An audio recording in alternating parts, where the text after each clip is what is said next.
If you're a health of a life coach who wants to get more done, be more focused, be more effective in your business, then stay tuned. In today's episode of the show, I'm sharing lots of tips for how you can be more productive in your coaching business. Let's dive in. Hi there, welcome to the Wholehearted Business Show. I'm Laura. I help heart-centered and highly sensitive health and life coaches get more clients, grow their businesses, and live the best lives while they do it. And today on the show, we're talking all about how to be more productive in your coaching business, which can be really difficult at times. Quite timely talking about this as we go into the summer break if you're in the Northern Hemisphere. I talked last week on the show all about how I kind of do the motherhood summer blend, but also kind of more of a theme about how to reduce how much work you do over a period of time. But this week I wanted to talk a bit more about productivity in general. So I work with a lot of people who are growing their coaching business alongside other jobs, other employment, other things going on. And just to say that is totally normal. Like most people will have a period of time where they are growing their business alongside doing other forms of work to keep them financially sustainable. That's totally normal. You know, jumping straight into a coaching business is not usually the case for most people. So I just wanted to be really clear about that. I think it's helpful to understand. I certainly had a period of time when I was working full time and growing my coaching business in the evenings and weekends. And I have to say I didn't have children at that point. So when it comes to being productive, like if you don't have a lot of time, I mean, obviously productivity is helpful anytime. But if you have less time to work on your coaching business, being productive in the time that you do have available can really make a big difference. So I wanted to share some of the tips that I've picked up over the last few years in terms of the things that I've learned from working with clients, the things that I've learned from myself, things that you can think of, things that you can consider that will make you more productive in your coaching business. Before we get into the main tips, 2 key things to remember when it comes to productivity. The first one is if you are highly sensitive, heart-centered or neurodiverse, and I work with a lot of neurodiverse coaches, you need to forget the rule book when it comes to productivity, and you need to be mindful of the information that you're taking in, including from me right now, as to what is actually going to work for you and what is going to benefit you. Be aware of the relationship between overwhelm and productivity and what that means for you. And just know that often a lot of the productivity stuff that you hear people talk about online is often written by men who have a lot of help, who do not have children, who do not have other jobs to do. So we need to be mindful of some of these other things. And like I say, especially if you are highly sensitive, heart-centered or neurodiverse, your productivity is going to look different. What's going to help you with being more productive is going to look different than what it will do for a lot of other people. And that's okay. I'm giving you these tips so that you can hopefully experiment and find things that might help you better, so that you can find what's going to work for you. The second thing is also to remember that a lot of us are coming into our coaching businesses with the programming of working a 9 to 5 or working a shift-based job. When we have that kind of all going on, and you know, it's very, very rare that you get someone kind of pop out of school or pop out of university and suddenly become a coach. Most of us have had a career. Most of us who begin coaching, this is our second career often.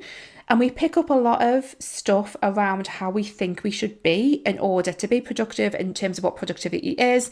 And it's really helpful to examine what that is and to be prepared to deprogram yourself from that, because productivity does not have to mean being chained to a desk between 9 a.m. and 5 p.m. on an evening. It does not have to mean, you know, what you thought it meant in your paid job. It can be different. And we're going to talk about that too throughout the tips I'm going to share today. So the first tip that I have is to have a plan, but hold it lightly.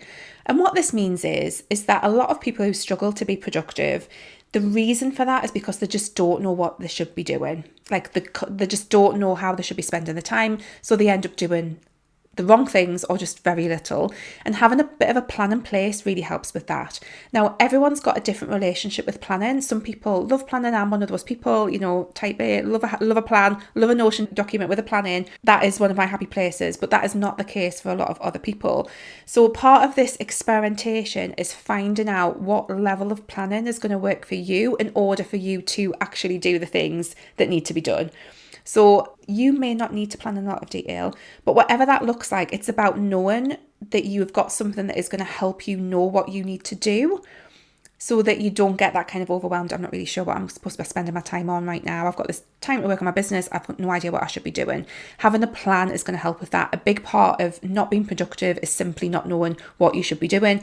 If you don't know what you should be doing in terms of putting a plan together, then that's where I can help. So again, I've got lots of services, my one-to-one mentoring. I have lots of things that will help you know how to put a plan together and what should be in that plan, so that you know the things that you should be doing to actually grow your business, because again, that's a big part of it. The holding the plan lightly part is really, really important too.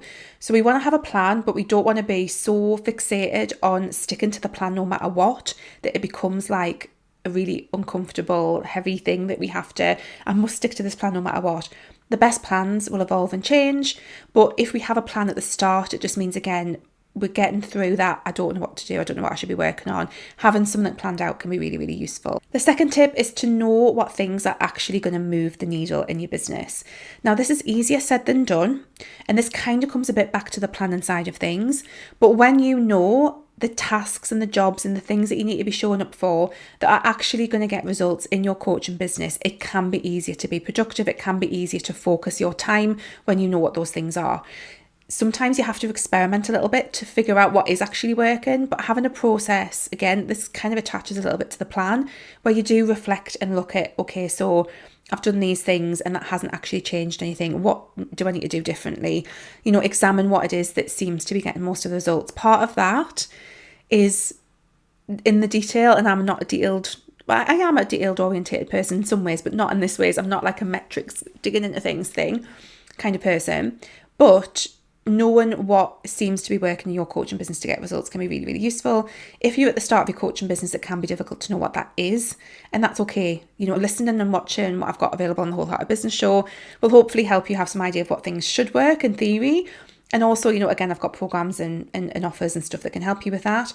But knowing what is going to move the needle in your business. And from my experience, just to say, a lot of it is down to reach, like new people actually knowing that you exist, your offers being appropriately priced, structured, your messaging being good. Like, if I could pick 3 key things that will make a difference, and also selling, actually talking about the stuff that you've got. So selling, more people knowing that you exist, your offers being appropriately structured and priced, and there was something else I forgot just what I said there, but those things are the key things. If I could highlight anything, it would be those. The third tip is to manage your energy, not your time. So this is a really big one if you are, again, heart-centered, highly sensitive, neurodiverse.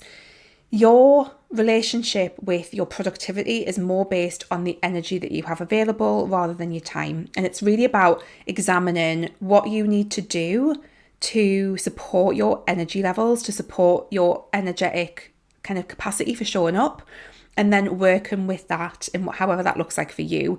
You do not have to be chained to a desk between 9 and 5 to be productive. If you notice that there's something about your energy levels that mean that you can actually be much more productive in a couple of hours a day, like, that's okay. And again, goes back to that deprogramming the idea that productivity has to look a certain way.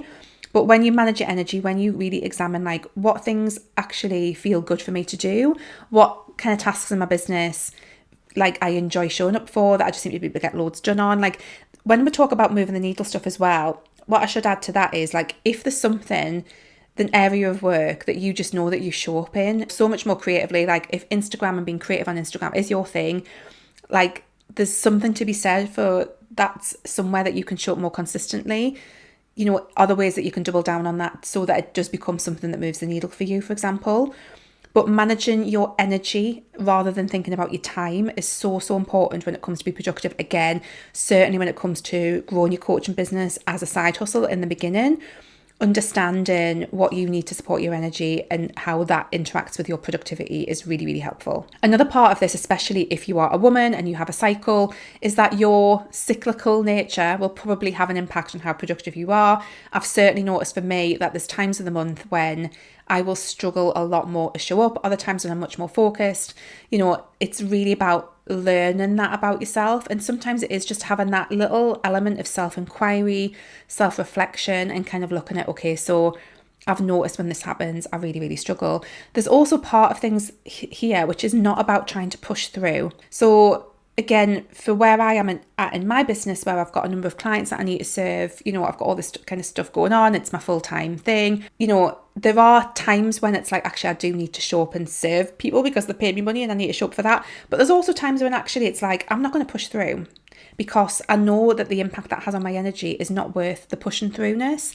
It is worth just resting and taking a step back, knowing that when I do that, I can come back and be much more effective, much more efficient, much more productive as a result of taking that rest. And again, when you deprogram from yourself the idea that you have to be doing something for a certain amount of time to be productive in, when you can kind of stop looking at it in that way, then you can get some much, much better results in terms of actually what it is that you get done. Another tip is to know how you work best.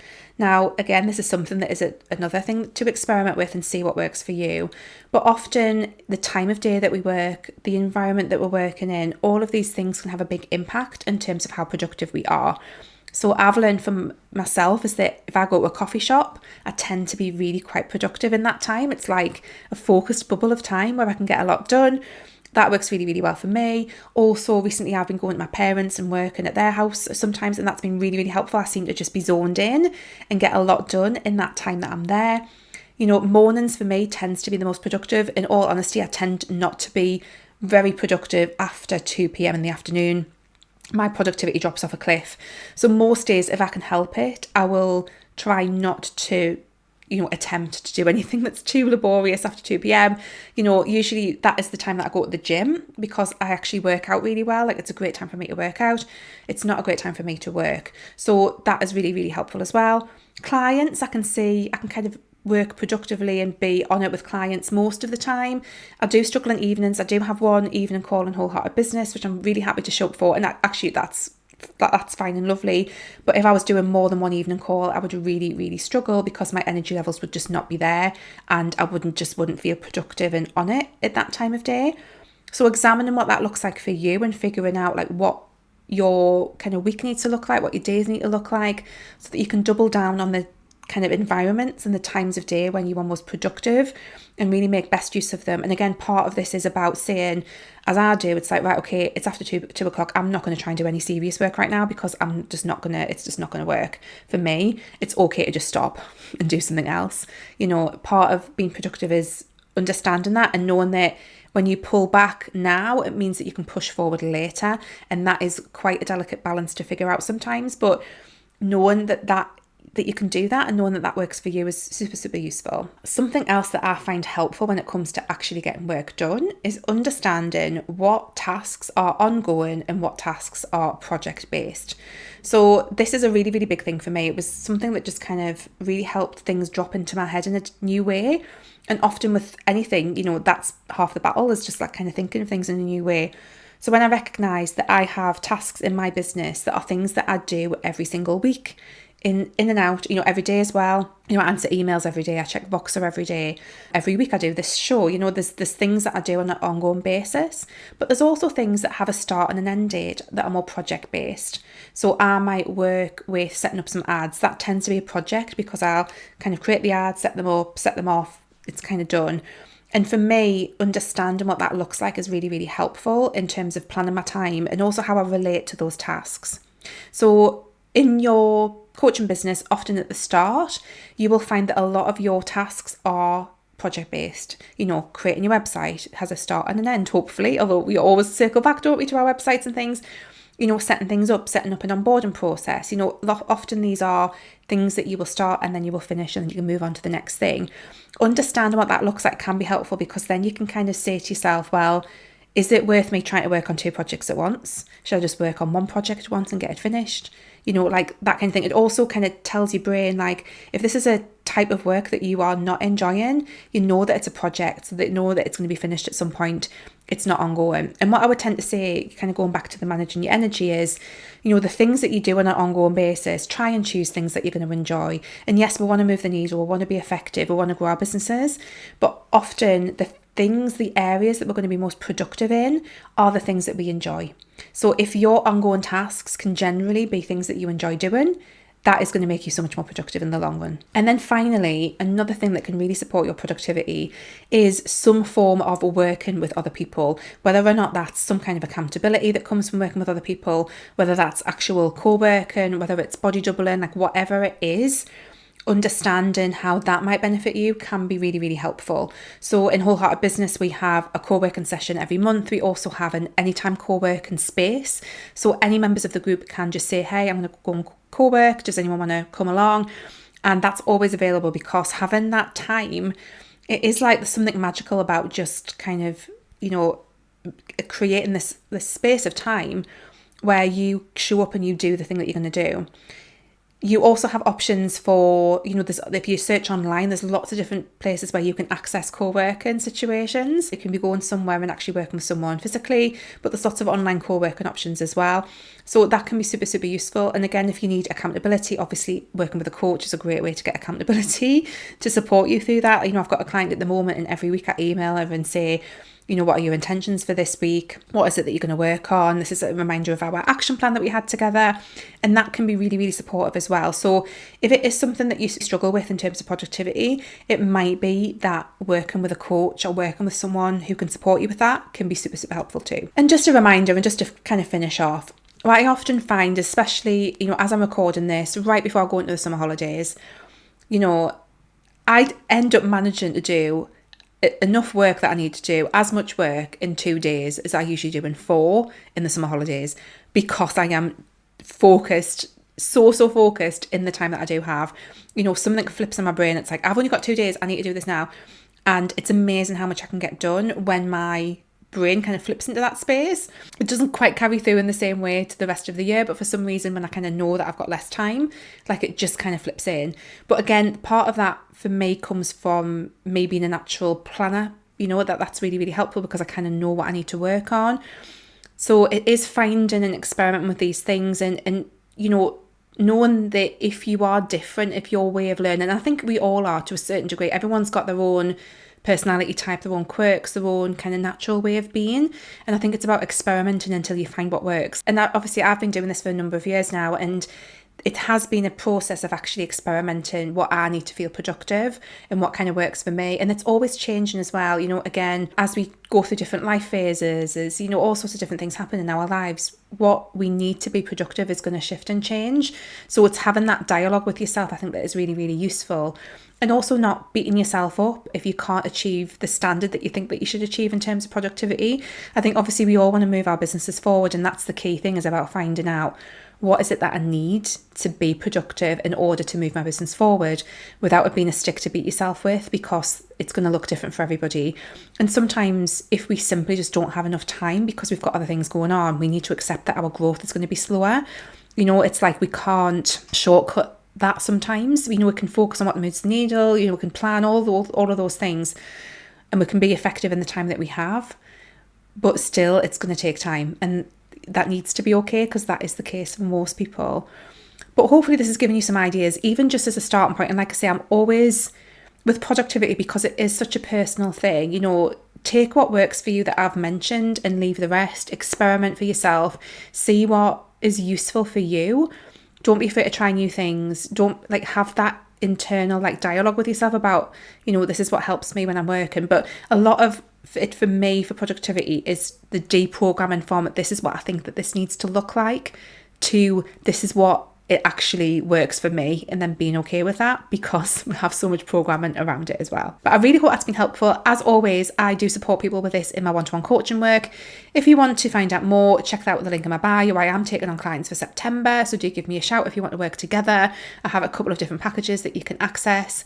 Again, if you just need support to figure out a plan, if you need support to figure out, what you need to be working on, if you need accountability support, all that kind of stuff, that is my bag, so do get in touch.